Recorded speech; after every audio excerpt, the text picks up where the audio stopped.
I think the interesting thing you have to think about when you think about what we in food and beverage do is to actually build things backwards. You take the end result as you as a patron come into the building.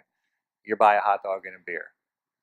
The story starts long before that when you look at how our business model is set up. You have to take the hot dog as an example. Where does this whole process start?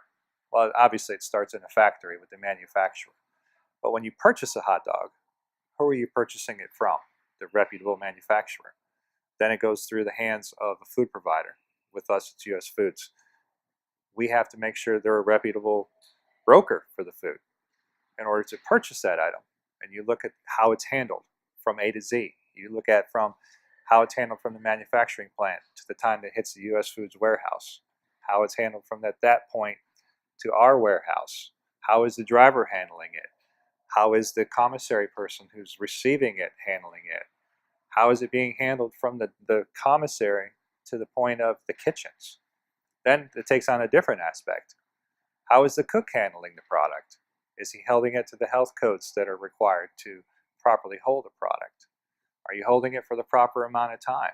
Are you selling it in the required rules and regulations of how it's to be sold? To the end result, you have now bought that hot dog. You as the patron, how was that hot dog? Was it good enough where you'd buy another one? That's a simple analysis, but then you take our beverages the same way.